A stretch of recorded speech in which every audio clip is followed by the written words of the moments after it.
Romanos capítulo 4. La fe de Abraham. Humanamente hablando, Abraham fue el fundador de nuestra nación judía. ¿Qué descubrió él acerca de llegar a ser justo ante Dios? Que si sus buenas acciones le hubieran servido para que Dios lo aceptara, habría tenido de qué jactarse.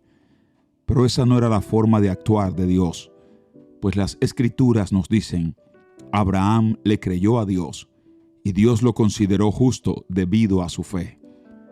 Cuando la gente trabaja, el salario que recibe no es un regalo, sino algo que se ha ganado.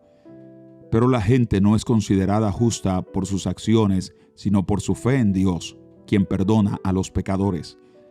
David también habló de lo mismo cuando describió la felicidad de los que son declarados justos sin hacer esfuerzos para lograrlo. ¡Oh, qué alegría para aquellos a quienes se les perdona la desobediencia, a quienes se les cubren los pecados! Sí, qué alegría para aquellos a quienes el Señor les borró el pecado de su cuenta. Ahora bien, ¿es esta bendición solamente para los judíos o es también para los gentiles incircuncisos? Como venimos diciendo, Dios consideró a Abraham justo debido a su fe. ¿Pero cómo sucedió esto? ¿Se le consideró justo solo después de ser circuncidado o fue antes? Es evidente que Dios aceptó a Abraham antes de que fuera circuncidado. La circuncisión era una señal de que Abraham ya tenía fe y de que Dios ya lo había aceptado y declarado justo aún antes de que fuera circuncidado. Por lo tanto, Abraham es el padre espiritual de los que tienen fe pero no han sido circuncidados. A ellos se les considera justos debido a su fe. Y Abraham también es el padre espiritual de los que han sido circuncidados, pero solo si tienen la misma clase de fe que tenía Abraham antes de ser circuncidado. Obviamente, la promesa que Dios hizo de dar toda la tierra a Abraham y a sus descendientes no se basaba en la obediencia de Abraham a la ley, sino en su relación correcta con Dios, la cual viene por la fe. Si la promesa de Dios es solo para los que obedecen la ley, entonces la fe no hace falta y la promesa no tiene sentido, pues la ley siempre trae castigo para los que tratan de obedecerla. La única forma de no violar la ley es no tener ninguna ley para violar. Así que la promesa se recibe por medio de la fe, es un regalo inmerecido. Y vivamos o no de acuerdo con la ley de Moisés, todos estamos seguros de recibir esta promesa si tenemos una fe como la de Abraham, quien es el padre de todos los que creen. A eso se refieren las Escrituras cuando citan lo que Dios le dijo: «Te hice padre de muchas naciones». Eso sucedió porque Abraham creyó en el Dios que da vida a los muertos y crea cosas nuevas de la nada. Aun cuando no había motivos para tener esperanza, Abraham siguió teniendo esperanza porque había creído en que llegaría a ser el padre de muchas naciones, pues Dios le había dicho: «Esa es la cantidad de descendientes que tendrás». Y la fe de Abraham no se debilitó, a pesar de que él reconocía que, por tener unos 100 años de edad, su cuerpo ya estaba muy anciano para tener hijos, igual que el vientre de Sara. Abraham siempre creyó la promesa de Dios sin vacilar. De hecho, su fe se fortaleció aún más y así le dio gloria a Dios. Abraham estaba plenamente convencido de que Dios es poderoso para cumplir todo lo que promete. Y debido a su fe, Dios lo consideró justo.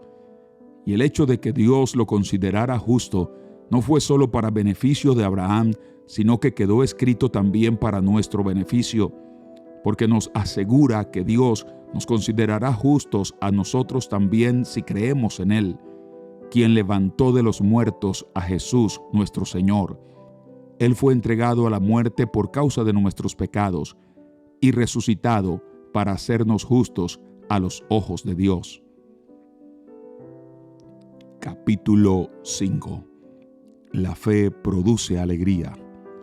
Por lo tanto, ya que fuimos hechos justos a los ojos de Dios por medio de la fe, tenemos paz con Dios gracias a lo que Jesucristo nuestro Señor hizo por nosotros. Debido a nuestra fe, Cristo nos hizo entrar en este lugar de privilegio inmerecido en el cual ahora permanecemos y esperamos con confianza y alegría participar de la gloria de Dios. También nos alegramos al enfrentar pruebas y dificultades porque sabemos que nos ayudan a desarrollar resistencia. Y la resistencia desarrolla firmeza de carácter, y el carácter fortalece nuestra esperanza segura de salvación. Y esa esperanza no acabará en desilusión, pues sabemos con cuánta ternura nos ama Dios, porque nos ha dado el Espíritu Santo para llenar nuestro corazón con su amor. Cuando éramos totalmente incapaces de salvarnos, Cristo vino en el momento preciso y murió por nosotros, pecadores. Ahora bien, casi nadie se ofrecería a morir por una persona honrada, aunque tal vez alguien podría estar dispuesto a dar su vida por una persona extraordinariamente buena. Pero Dios mostró el gran amor que nos tiene al enviar a Cristo a morir por nosotros cuando todavía éramos pecadores. Entonces, ya que hemos sido hechos justos a los ojos de Dios por la sangre de Cristo, con toda seguridad Él nos salvará de la condenación de Dios. Pues, como nuestra amistad con Dios quedó restablecida por la muerte de su Hijo, cuando todavía éramos sus enemigos, con toda seguridad seremos salvos por la vida de su Hijo. Así que ahora podemos alegrarnos por nuestra nueva y maravillosa relación con Dios, gracias a que nuestro Señor Jesucristo nos hizo amigos de Dios.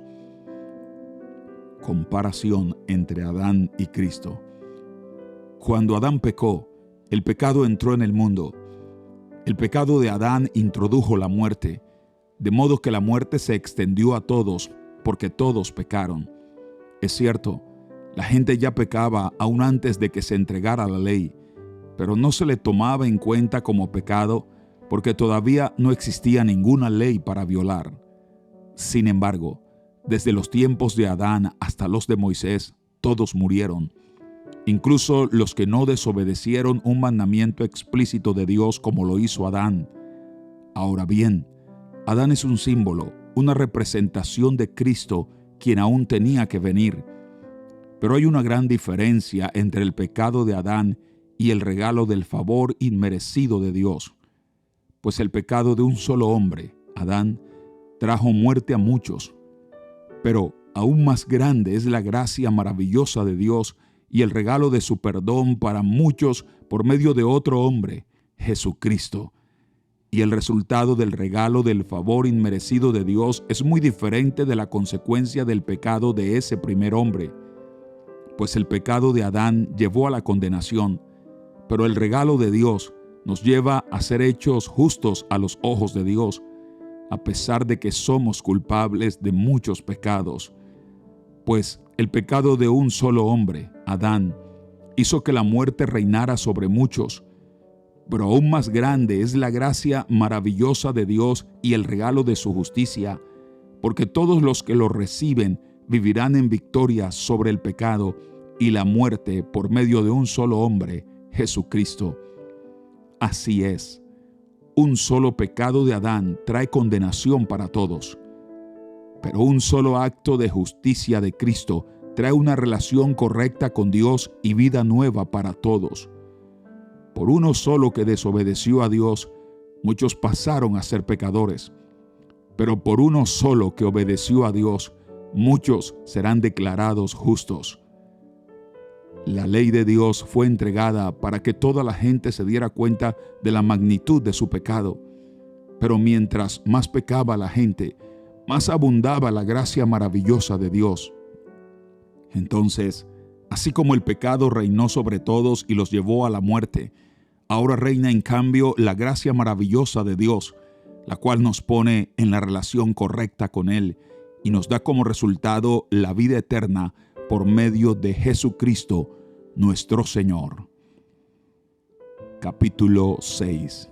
Cristo quebró el poder del pecado. Ahora bien, ¿deberíamos seguir pecando para que Dios nos muestre más y más su gracia maravillosa? Por supuesto que no. Nosotros hemos muerto al pecado. Entonces, ¿cómo es posible que sigamos viviendo en pecado? ¿O acaso olvidaron que cuando fuimos unidos a Cristo Jesús en el bautismo, nos unimos a Él en su muerte?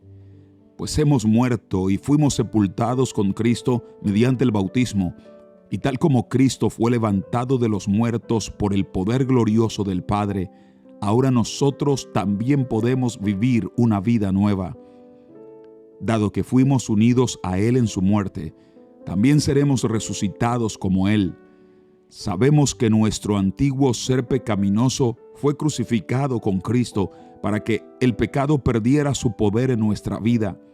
Ya no somos esclavos del pecado, pues cuando morimos con Cristo, fuimos liberados del poder del pecado.